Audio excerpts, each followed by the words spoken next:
Liberty Call. This is your host Juan, and today we have here Phil, Phil Gray here, a friend of mine. He's a retired Navy senior chief, and after retirement, he did some unconventional. He took on the unconventional lifestyle, but I'm kind of jealous because I'm planning on kind of doing the same. So, Phil, why don't you go ahead and start by kind of telling us about your military career, what branch of service, obviously the Navy, how long you served, what did you do there? Sure, yeah. Good to be here, Juan. Thanks for the invite. Yeah, brother. I've never done a podcast, so this seems like pretty official. You got the studio all set up, and here we go, ready to dive in. So yeah, appreciate you inviting me to be your first guest here on Liberty Call. I follow the YouTube station, and yeah, it's all good stuff. Um, yeah, so I joined the Navy in 2002 at 18, right after high school, and I signed up to be an AT, so of course I did all the initial training. For those for the people that don't know, AT is what? Avionics, in the aviation side of the Navy, which actually has more aircraft than the Air Force, which is a cool fun fact. So yeah, so I did my initial training up in Great Lakes, Illinois. Follow on training in Pensacola for electronics school, and then I learned how to apply that to F-18s in Virginia Beach in the summer of 2003. And then Mm. from there, I've been stationed in California, like pretty much exclusively.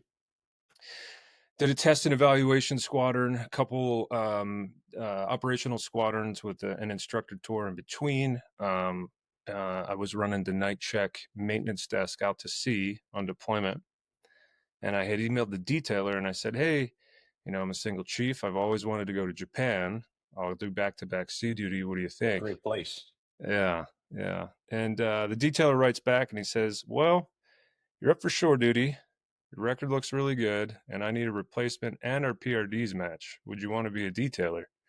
So I said, wow, I never even thought of that. Um, so I asked a couple mentors. Only one person kind of, tried to shy me away from the idea, saying that it's a very competitive place. Obviously, there's close to a Yeah. thousand chiefs on that base, all that stuff. But I interviewed, I got the job, and yeah, it was pretty eye opening and different to do something so far removed from aviation maintenance, right? Where I grew up, wrench turning, did the QA tours, ran the line shack, did the maintenance chief thing. So I grew a lot in that position, and it was really cool.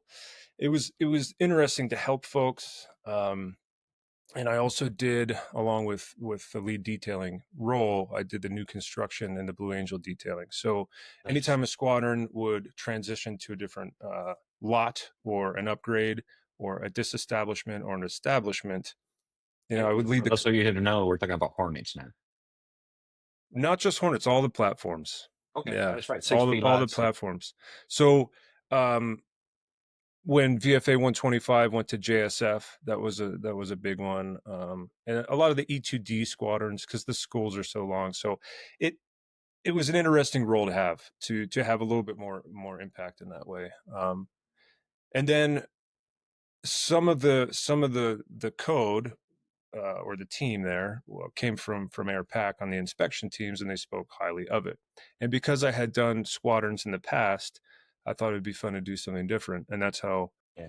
I got to Airpac on the teams, and that's where we met when we were on I guess team 5, where we did a lot of change management. That was really good stuff. However, it had its own challenges trying to steer I'm change in sure it did. such a large organization. But I think that was an outstanding tour, and well, that's I think where we became friends because we both share the love for exploration. Yeah.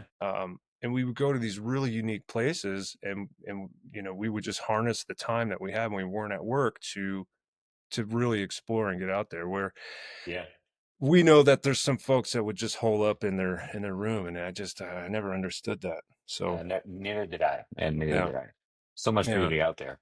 yeah, absolutely. So at that point, Um, my goal was only to ever do my 20 years and retire, and at the 17, right around the 17-year mark, I got selected for senior chief for E8. And, it takes a little while for the pay to catch up. So I ended up doing an extra year. So 21 years to get that very close to the high three. Um, and also, I wasn't all the way ready at 20 years. I was still having fun on the teams, and I didn't really have a plan of what I wanted to do afterwards. And that amount of uncertainty kind of just kept me around for that last year. Mm. Yeah, Okay. it was a very blessed career, very lucky to yeah, have all the experiences that I had and all the connections and the plenty of sea time to go along with it. So yeah, yeah, So, it was a so good career. yeah, it sounds like a lot of fun, man. And I was lucky enough to witness a couple of years of that.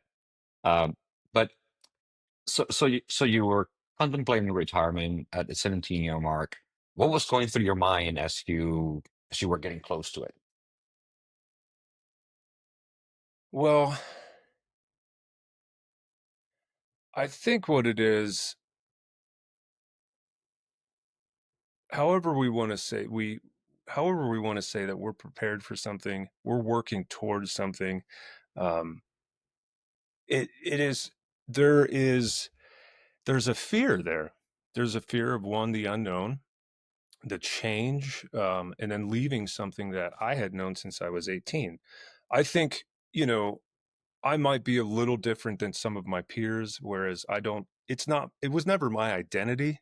It was what Yeah. I did. Um, but there was still, you're leaving a very secure place in your life for the unknown. But I think that one, you know, the folks that stick around to earn retirement, you've earned that security, right? I So agree. Yeah. what you need to do is decide what is enough for you, right? And that in terms of your career, did you hit Mhm. milestones or things that you needed to do? Um, or also, a lot of times people don't realize that, well, for myself, I can't speak for others, but what I could say is you have to find your number of what is enough. And I'm just talking about, your income.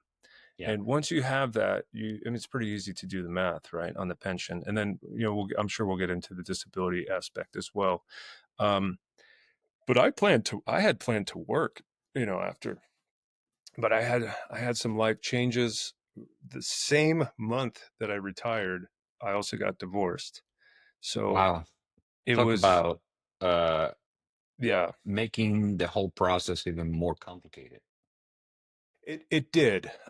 It did. It made it challenging in a lot of ways, but it also gave me the freedom to not step into work right away. Where I know Yeah. if someone is supporting a family, of course that comes first, and that's your that's your role and your goal. But for me, I was free, right? And that's when I stepped into travel pretty much full time You from know, there. you said a couple of things here, and you said that the Navy, being a senior chief, was not who you were. It was not your identity. I think those were your words. Eh, Funny you mentioned that. I just had a conversation with someone else this morning about just that. That some people never realize that. Some people Mm. even make the full retirement transition and they still see themselves as military, as the master chief, as the senior chief, as the chief, as the lieutenant commander. They never fully disconnect their identity. They know they're retired, obviously, right? But they never disconnect. Yeah, so I'm glad you brought that up. And another thing that you mentioned, when you were talking about what is your number. Um, oh man, this I, I'd like to know how you got to that, but this is how I got to that, right? And how I made my decision to go ahead and retire, voluntarily retire, not have to be not involuntary retirement. So I chose to leave early. Well, early, 33 years. But I mean, the Navy wasn't kicking me out because of time, Sure. right? Yeah, of course. But Nan and I were the motivation, like you were saying, the motivation for for me was providing for my family and being able to provide for my children. Once they went to college and and Nan and I found ourselves by ourselves in the house, uh, we looked at each other. It's like, hey, why are we doing this? Um, do we do I need that title? And to me, it's like I don't need that title. I don't need to move on. I don't need to continue on that because that's not me. That's part of my life, but it's not me, right? Um, so for me, it's very easily to disconnect from that identity, if you will. And then the next question was, can we afford it? Can we just not work? And the answer was yes. We will have to make some changes to our life, obviously, but we could do it. And you just gotta figure out that number. What is it that you or or you and your spouse, are going to need to live the lifestyle you want to live? So how do you get to that number? Well, I've always been interested in personal finance. I've been very fortunate to never really carry debt, always invested early and often. I had some missteps and had to start over a couple times, but um, for me, it was always exciting to be able to project what that would be in the future, right? Not only through the pension and disability, but also through your investments. And TSP is a great wealth vehicle. But I always read, I read Your Money or Your Life or The Millionaire Next Door. I read a great one I can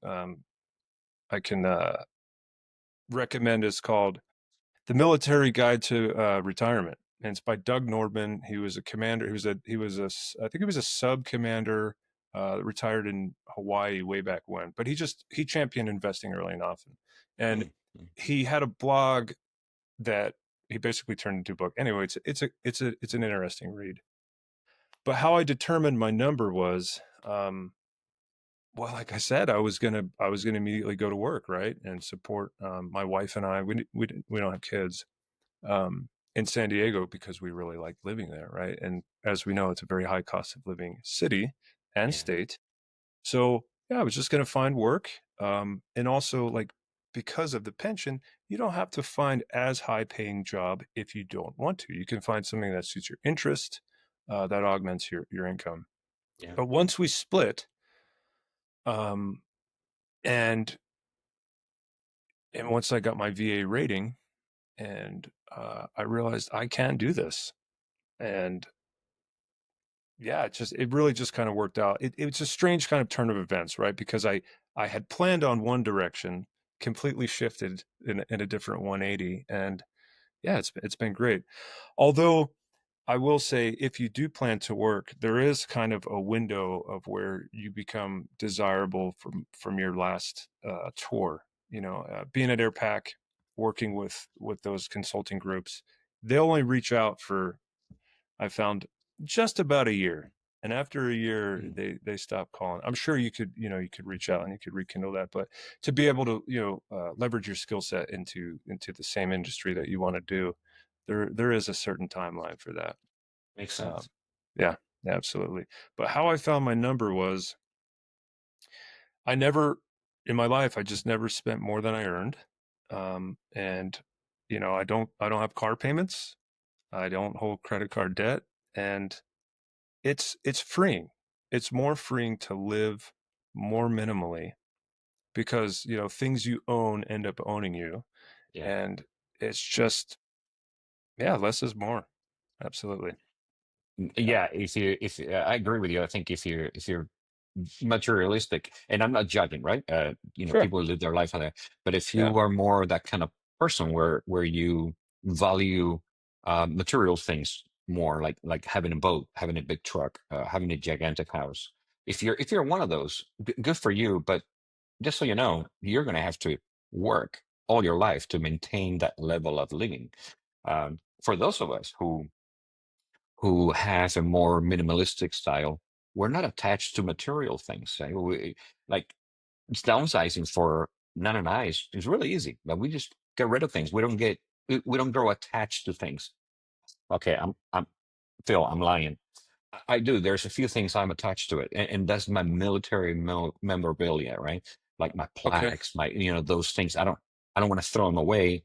And when we start our travels, we plan to kind of pack things up and sending them over to Thailand eventually. So that's the only, aside from our clothes and our suitcases, that's the only Yeah. thing that's going to come with us. Yeah. Um, but that's Yeah. And that's I a good mean, point. yeah, absolutely. And I have things. I mean, I have a I have a Tacoma. It's lifted 4-wheel drive with a truck camper on the back. Yeah. And then I have a car that I drive in town because it's more economical. And then, I'm huge into mountain biking and outdoor stuff. So I have all the gear, right? But yeah, exactly. Like you know, finding what suits your lifestyle and not holding on to possessions. Are you guys planning to keep a stateside address for a while? Did you keep your place up Yes. in Florida? Yes, You we're did. keeping Okay. that place. Yes, Okay, great. and and that's not so much of an exit strategy, because even if we come back, or when we come back, None and I are not going to move back into that place. It's just way too big. It's 5 bedrooms, so eventually we know we're going to have to sell it. But for now, yeah, we still own it, and we have it in Florida, and we're going to keep that. Sure. Yeah, I have a rental property as well, and I think it's a good way to, diversify your assets and all that. But the reason why I ask is, um, you know, May of 2023 is when I went on terminal. So it's been 2 years now that I've been Mm. retired. And I have extensively traveled with some breaks, right? Because just knowing that I have a place, right?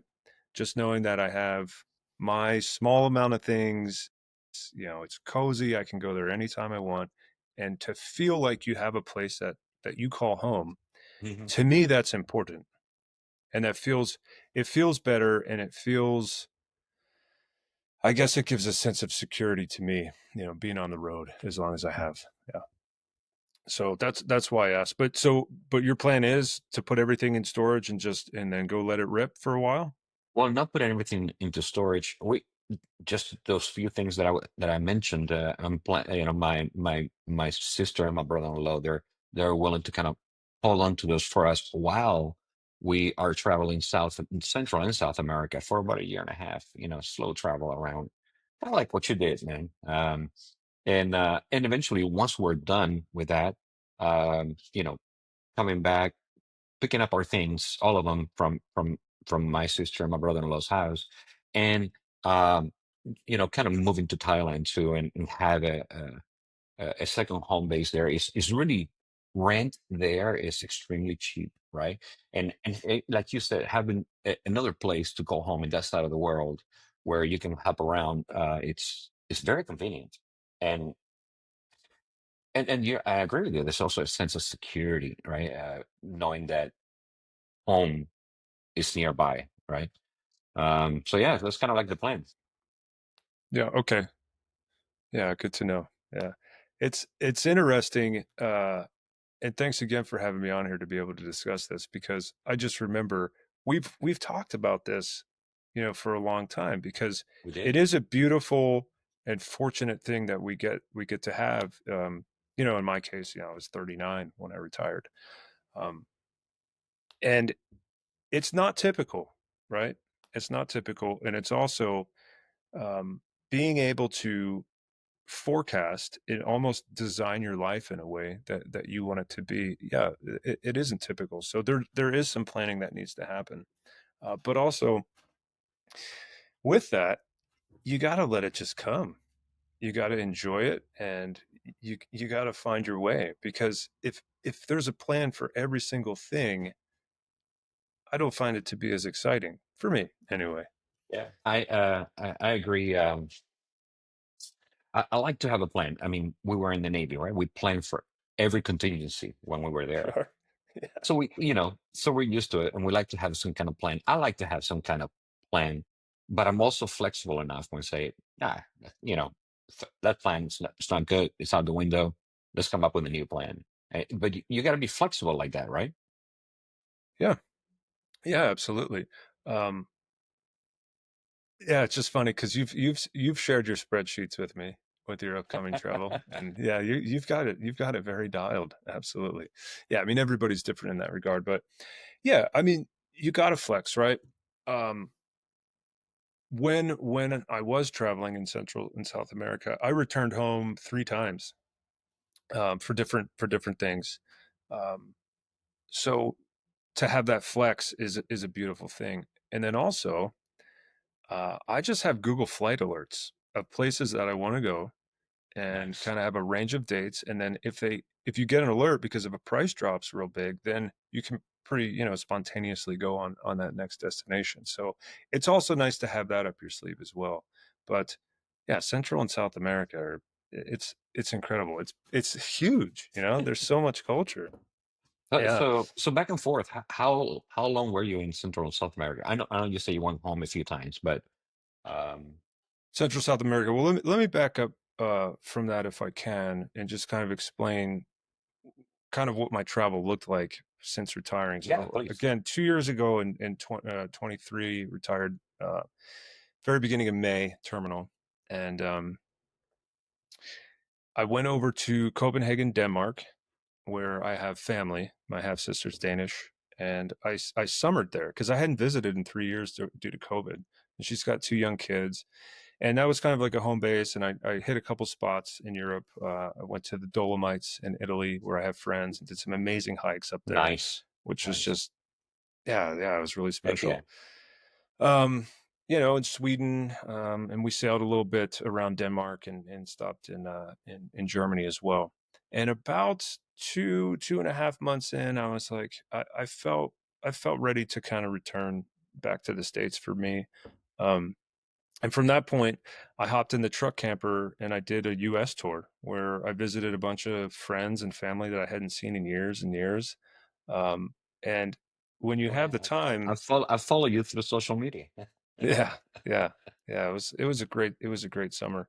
And I landed in Asheville, North Carolina, where I have some great friends, and they live outside of the city proper, and they have 5 acres.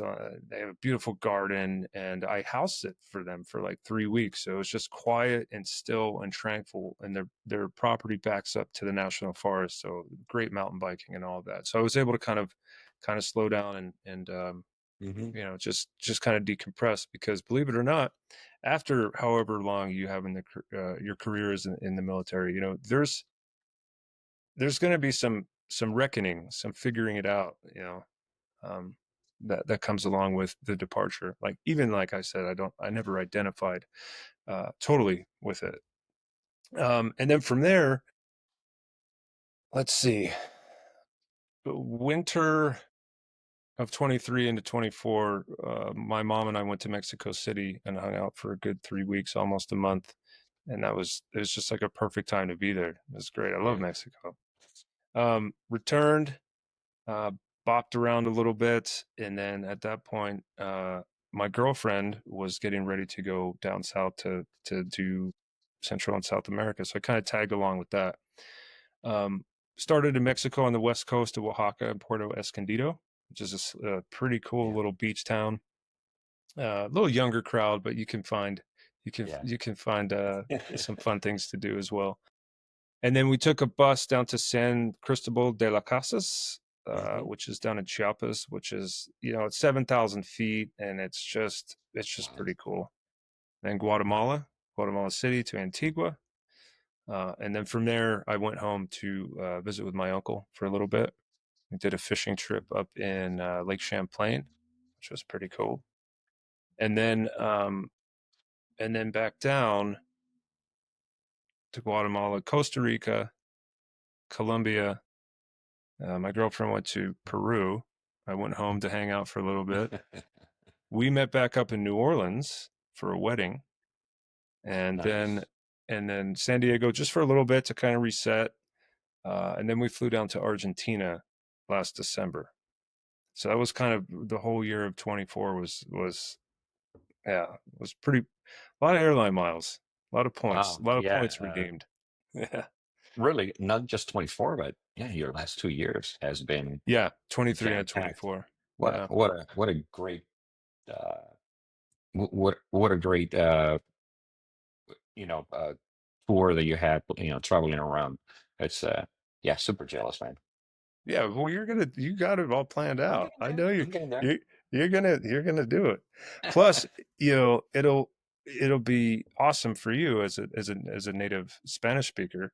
I was studying Spanish down there, and of course, Yeah. people get tired of your not knowing all the tenses and irregular verbs and all that. But I took some Spanish classes. We did 5 weeks in Buenos Aires, and that was neat to have a little bit of structure, Yeah. to go to school each day, and yeah, yeah, that was fun. And then okay, and then we returned end of February this year, and then just kind of couple couple stops here and there, in the states, Memphis and Madison and Nashville, and yeah, and now I'm in Winslow at mom's house, gonna help her recover from knee surgery tomorrow, and I have the time to do that, and it's a very beautiful thing. So, yeah. Yeah, Anyway, for sure. Not a lot of people have the freedom to do all those things that you did and that you continue to do. yeah, So if you don't mind, let's backtrack a little bit to your retirement as you're transitioning through. Um, I saw some Facebook pages and everything, because I'm trying to get ahead of problems, right? Um, since my retirement is coming, was there a delay in you getting your pay? I'm not talking about the VA. I'm talking about right now the your retirement pay, your pension. Was there a delay in receiving the pension, or did it come the first of the following month? yeah. Great question. No, it didn't come exactly when it should have. So our admin department, they goofed up a little one piece of paperwork that I had to have handled. Basically, PSD reached out to me from Millington, and there was something I didn't sign that I needed to have returned. So I retired August 31st was my official date, and I didn't get paid until October 1st. Now there's Wow. also a delay. There's also a delay. There's an arrears. So you won't get paid directly the following month, because basically they're 1 month delayed before paying your pension Let me as well. let's talk about the timeline. You said you retire. So August 31st was your last day in the military. Yes. Uh, and you got paid October 1st. That's correct me if I'm wrong. That's on time. That is on time. So my mistake. Although I was concerned because my MyPay login wasn't working, and I had to contact PSD, and there was something else that I needed to have signed that my admin department missed. So Mm. that was a little bit alarming. But that is on time. You're right, because they are in arrears 1 month. That's correct. Yes, we no longer get paid every 15 days. And now it's just on the first of every month. Um, so I also heard that that a lot of people advising to other folks that are in the middle of retiring, or retiring soon, to make sure that their ID Me account, the what is the other one? Gov. Oh Yeah. my goodness. The ID The website ID account. me the ID me is the best way to get in currently. There before that was the DS login, but now the ID me works for the MyPay. It works for Mill Connect if you need to change your TRICARE PCM, and it also works for the VA as well. So that's kind of the best that I found for the one-stop shop for the websites. Well, cool, man. Thanks for sharing that. Now, VA, right? Mhm. How early before retirement did you call your VSO? I called before my no, I should know this, but it's been 2 years. If it's Roughly, 180, roughly. if it's 180 days or if it's 90 days before your actual retirement date that you're able to submit your BPD claim, right? Yeah, yeah. So I think it's 180 days. Um, I called before that to set up an appointment. So on that 180th day prior to going on, terminal or not terminal, before my actual retirement date, delay my last, that I had an appointment and I filed my claim that day. Oh, So you had everything with you to file your claim, absolutely. So and the I did VA want to, and the VSO was ready. yeah, they're awesome. I used the DAV in Miramar, and you need all of your records. So one thing I want to state about that, they're a little bit slower to turn them over to you electronically. They use DoD Safe for you to download the PDFs. There's the Alta record, and then of course the Genesis.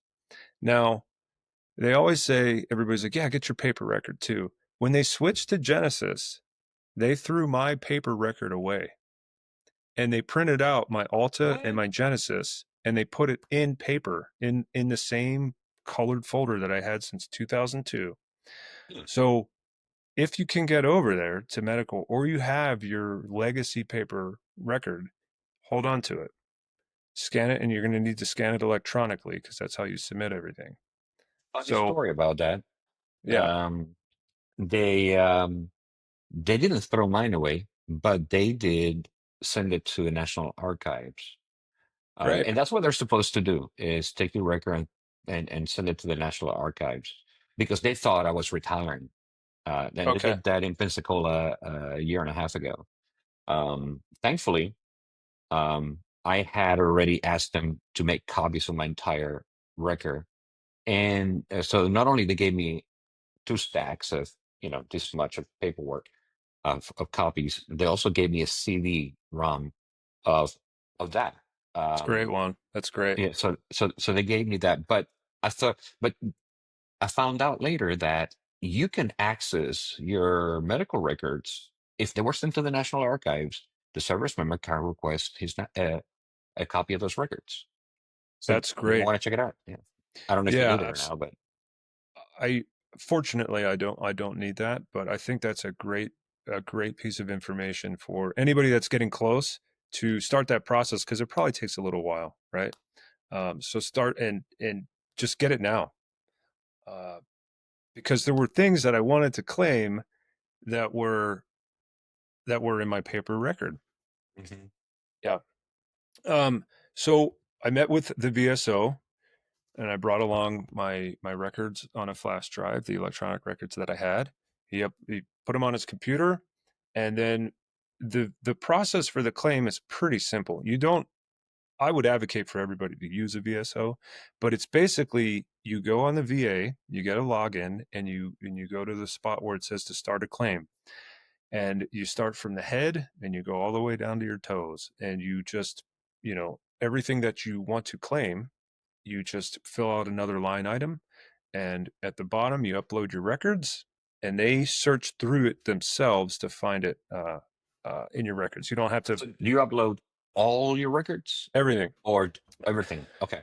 everything to include if you've ever been out in town, like if you've ever gone to the hospital or anything like Mhm. that. Get your records from out in town as well. Yeah. Okay, yeah, that's a good um, point. I think a lot of people forget about that. yeah, yeah, make sure to do that. um, and then once you have all of your individual itemized things in there, because you filed a BBD claim, you jump to the front of the line, of course. And at that point, probably within the month, I started getting all the calls from Veteran Evaluation Services, which is a third party for the VA that basically Okay. evaluates you for the conditions that you have claimed. Um, Hopefully you're in a spot where your command will allow you to just go to all of these appointments because you don't you don't have autonomy of when they're going to schedule these things. Yeah. They pick and they give them to you. They give you the date and time. Um, of course, you can call to reschedule. I think there was one or two that I needed to reschedule, and they'll work with you. But then you're going to wait another 2 or 3 weeks for the next one. So they came pretty quickly. Those appointments came pretty quickly. Um, and that's where your VSO will come in to help advocate for you if you have any questions about what the appointments are like. Um, Roughly about how many appointments do you have? Roughly. I'm going to say close to 10 at least. Okay. Yeah, with different specialists. And then you go for the main one, right? Where, they do, the muscle skeletal stuff and yeah, yeah. Okay. And that was a retired Navy doctor that I saw during that one. That was, All yeah, right. yeah. And did you, correct me if I'm wrong, you get your VA disability percentage after your retirement, and you get notified of that after, right? Yes, because essentially you can do all the way it works is you do all the preliminary appointments, you have your claims submitted, but until you have your DD 214 uploaded to the VA, they don't start to process your claim The because Navy now is providing sorry to interrupt, but the Navy now is providing the D-214 90 days before oh, retirement. it's great. That's Yeah. great. So that might expedite your claim. That might help. And the reason why I would surmise is that say somebody pulls the carpet on their retirement, they continue to serve, and now the VA is going through all the work of delineating your claim. Um, so again, my retirement date was August 31st. I I found out my claim, I believe September 26th, somewhere Oh, around wow. there. Well, So within within a the month. within a month, so it was really quick. It's funny, one of my best buds in the Navy had the same retirement date, and he found his out like a week or two before me. And I kept logging in on the laptop. I'm logging in on the laptop. He's like, "Hey, try the app on your phone." So I didn't even know the VA had an app, which is great, by the Yeah. way. So Yeah. I download it, and there it was, Nice. there was my So decision the right app there. was updated, but not the website. Yeah, and then it took like another 2 weeks for the website to update. It might be it That's might good be better info. now, but yeah, I was surprised about that. Yeah, Oh, that's good information. So, I already got the app downloaded. of course you do. I haven't submitted my claim, but my app is downloaded. Yeah, good, good. Yeah. Uh, so, so you were notified. So you found out your disability percentage towards the later part of September. Mhm. How much? When did you get your first disability check? On October 1st, along with my first Oh, pension check. Yeah. So they wow. both hit. They both hit. And I mean, it's just like it's basically like your active duty pay. It's a couple days before whatever the date is, if it lands on a Sure. weekend or whatever it is, which is nice. Um, But I was in California, and the bank's update at 9 because it's midnight East Coast time, and I just logged Yeah. in, and there it was. And that Wow. that feeling, it was emotional. It really was to know that I had worked that long, and I now have that security, and it was an uncanny feeling. It didn't feel real. It took it took some time for this to really kick in. To be honest. Wow. Yeah. Yeah, that's I can imagine. I'll let you know when I get mine. I know you will. But hey, so another benefit that we get if we retire from the military is healthcare, right? We can we keep TRICARE, but we have some options, right? We can stay on TRICARE Prime, we can go on TRICARE Select, or if you live overseas, you can get TRICARE Overseas, which is TRICARE Select Overseas, the same thing. Mhm. Yeah. Um, so which one did you elect and why? So my primary care is through the VA. I live in San Diego. There's the great hospital in La Jolla. It gets awards pretty often, and I have a great PCM, probably one of the best I've ever had. So I'm very fortunate in that regard. But I did elect to keep TRICARE Prime just because the deductible is so low, and it's a Mhm. secondary insurance. So if you are traveling, you can't get to a VA clinic, although you're through the VA, you're authorized 4 urgent care visits a year, as long as Okay. they are in network. And there's a website, and you can find, before you go to one, make sure that they're covered, and they'll cover the whole thing. Um, but I'm a mountain biker, right? So I'm outdoors, and You I'll crash. no, I keep the rubber side down pretty good. But of course, I mean that can happen, right? So I'm just I wanted to maximize the benefit, and they're still under that whole health net federal services with TriWest and that mess. Yeah. So What a mess. we all got roped into that as well. But depending, you're going overseas, right? So I would recommend the TRICARE Select Overseas, and then of course the VA. Now overseas, you probably already know where the VA clinics and hospitals are. I'm sure you do, right? Where the I looked into it. Yeah. So uh, in Thailand, they don't have any VA hospitals. I know they do in some places like the Philippines, right? But Yeah. Thailand is not one of those places. However, there are hospitals in the best hospitals like Bangkok Hospital and Bumagrat Hospital in Bangkok um, that they do take TRICARE Select and they do take FMP. Okay. So if you don't know, FMP is a foreign military program, um, and so what that is since you don't have a VA hospital, you can go to one of these hospitals that take FMP, and they will bill FMP. So you don't have to deal with it. Of course, it has to be a service-connected illness or injury that you had.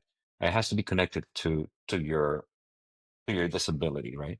And of course, if you're 100%, then you don't need to worry about it, right? Your entire body is covered. Um, so yeah, that's overseas, but I agree with you. I think uh, based on our plans to travel like that, a Tracker Select is the best bet, right? Which is they cover 80%.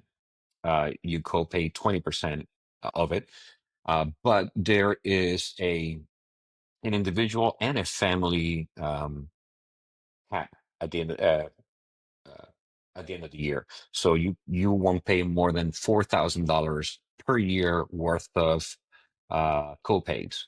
Anything over that, once you reach the maximum of $4,000 a year, if you reach the maximum $4,000 a year in February, from February to December, TRICARE covers 100% of it. So That's that's how that great. works. Yeah. Yeah, like the Select, from what I understand, is more like a PPO, where the Prime is the HMO, where you need referrals and all that. But one thing that's neat about the Prime, at least, I still was being seen by a couple Navy docs at Balboa Hospital, Mm. and because I had a referral in active, and I was receiving care from them, I could just call and book in with them, no problem. And because it was a government facility, there was no copay for me. So that's That's very nice. convenient. Yeah, that Yeah. that, that is nice. Uh, so I also wanted to ask you about when it comes to TRICARE, um, the dental piece of it. Um, what do you do when it comes to dental? So I don't have dental through TRICARE because of my rating. I received dental at the VA. Okay, Yeah. and so that leads me to the next question, right? Do you? I think I heard you say that you go for some things you go to the VA, and for other things you go through TRICARE.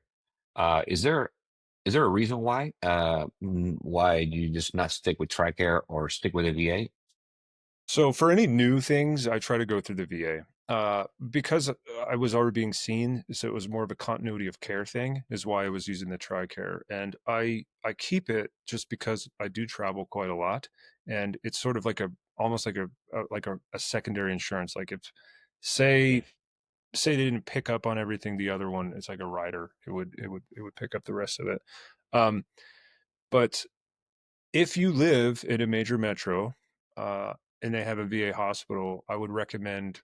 I mean, in my experience, I receive outstanding care. It can be slower. If you require something, they do community care. They will send you out in town if you want to. But Hmm. um, if you're in a smaller place, like a good buddy of mine, prior Force Recon Marine, is up in near Fort Collins in Colorado, Hmm. and they just have clinics. They just have clinics, and his closest hospital is in Wyoming, of all places. So because it's a clinic, he has to wait a lot for care. So it's kind of frustrating for him. But it's different for everybody, right? Where you live, what the hospital looks like. But you know, if you can, just just keep them both. It makes Okay. the most Yeah. sense. No, yeah, keep it in both does, but that's a good point about how to use it and when. Yeah. So, do you have any advice for any vets or really anyone that's looking to make the lifestyle change um, and, and just enjoy that freedom and come and go to different countries as you please? And any advice that you can give them? Because there are a lot of vets that retire and they become expats and they just move away. They move to another country. Sure. Are you talking about, maintaining residence in the States and traveling that, or are you just saying like a blanket advice for people that enjoy travel, perpetual Well, travel? blanket advice, and it could be, perhaps the advice could be maintaining another residence in the States, but yeah, it's in general advice. Well, your passport's only good for 10 years. It's only really good for 9.5 because many countries you need at least 6 months past your stay. So it's really only good for 9.5 years. Hmm. I mean, simple stuff like choosing the state of where you want to have your residence due to tax advantage. That can help in ways. But as far as it comes to travel, that's really a personal thing, and it's what you want your life to look like. I recommend before I retired, I did it's called the Commit Foundation, and Yeah. you get set up with a coach, and they have a program that's basically called, I can't remember the name of it, but there's there's a segment in the coursework that's called Designing Your Life. And for so many years of institutionalism, we know when to go. We know exactly Yeah. what our day is going to look like. I Yeah. mean, Yeah. there's published things that say if you want to advance, do these jobs in these billets. It's like it's just all of that stuff is removed, so it's all up to you in your life, right? So that doing the designing your life really helped because I realized I didn't want to have a typical 9 to 5. If I was going to work, I would want it to be flex or for myself. Hmm. And a good mentor of mine basically said, you know, we have this new freedom, but with that becomes is almost like a paradox of choice, because it really is limited out there. So you can get kind of paralyzed, analysis paralysis, by the amount of decision that you could make. Yeah. So their advice was just to pick something, anything, narrow it down, do a weighted pros and cons, get to three, get to one, and just start. Just start something, anything. Um, and that was pretty good advice, I Okay. think. Yeah. No, fair enough. And so, so what's next? What's next for Phil? Any big travel plans? Any projects? Yeah. What's next for you? So I'll be here taking care of mom for a little bit, and then I'll be heading up to the Denver area to get a new truck camper, which is pretty cool. Get that installed, Nice. and then I'll be going up into Wyoming and Montana, and kind of back down through Idaho, and then head home. I'm targeting um, mid-August, where I'll go to Europe to visit my sister and my Nice. friends that Where in Europe? Copenhagen, Denmark again, Mm, and nice. then I'll go to northern Italy to Milan this time to visit friends that just moved there from San Diego, Very and cool. then I need to be back in San Diego the week after Labor Day because I was accepted to University of San Diego. Gonna go to school. Congratulations. Yeah, gonna go to school. What are you going to be when you grow up? Well, it's kind of a departure, but I applied for the architecture program there. Oh, that's an interesting choice. What are Right. you looking to do with that degree? So it's completely different than, you know, aviation maintenance management. So For I sure. wanted to do something creative, but really a goal of mine is to have have a place like in the city, like a small condo somewhere, and then have a place out in the countryside or the mountains and design and build it. So I love to build Oh, tangible okay. things, work with my hands, and do all of that. So I figured when I go to school, learn how to use the CAD and the SketchUp and all these programs, and also the math that goes behind, Yeah. making something safe and structurally sound. Um, it perhaps work for a firm. I really do enjoy design, um, and then become licensed and be able to do that. So As long as it's remote and flexible, right? That's what you're looking for. sure, absolutely, and also. Um, this was part of the analysis paralysis, right? Hmm. I knew that 2 years of travel was a nice buffer for me, but it was time to start something, right? And I mean, through the VA, the benefits we get, it's incredible. So Yeah, yeah, I agree. I decided to go to school. Yeah, well, congratulations with that, man. Thank you. I'll keep tabs on you. Yeah, of course. And before we end this, I'm going to ask you. We're going to do some rapid fire questions, right? With rapid Sure. fire questions, you got to give me some rapid fire answers, right? All right. All right, let's try to do this quickly. See how that works. Um, what was your first duty station? VX9 China Lake. What military movie gets it right? Top Gun, of course. Top Gun. All right, one or two. Probably that. Well, the second one's really good, but the OG, I like the OG one. Okay, yeah, I agree. What's one military habit that you still can't shake?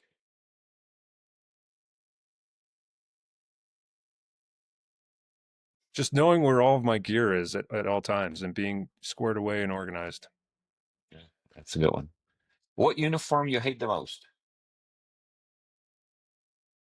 Choker whites. Did you ever lose your military ID? Never. Never. Wow, incredible. All right. What's your favorite country so far? I know that's everybody asked me that, and that's a tough question right there. Yeah, that's a really difficult question. In South America, Argentina. Okay. And then, of course, in Asia, it's got to be Thailand, hands down. All right. Yeah, Right. yeah. You're not just saying that just to No, make me happy, right? no, no. All right. What's one travel hack that every nomad should know? Airport lounges. Ah, good one. Yeah, How do you use? especially, sorry, Go ahead. just one Go ahead. caveat with that. Not just because lounge life is nice, but if you have any travel delays, if you go Yeah. to the desk and ask them inside of the lounge, that's where, gate agents graduate to eventually. So they can fix any problem if you have any snags. Nah, that's good advice, man. What a great tip right there. You're exactly right. All right, next one. How do you decide where to go next?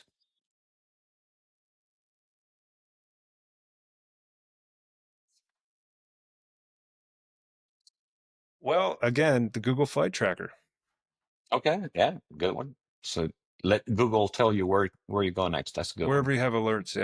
Yeah. I like to revisit places, but also mix in new stuff too. Yeah. Sweet. Yeah. All right, window or aisle seat?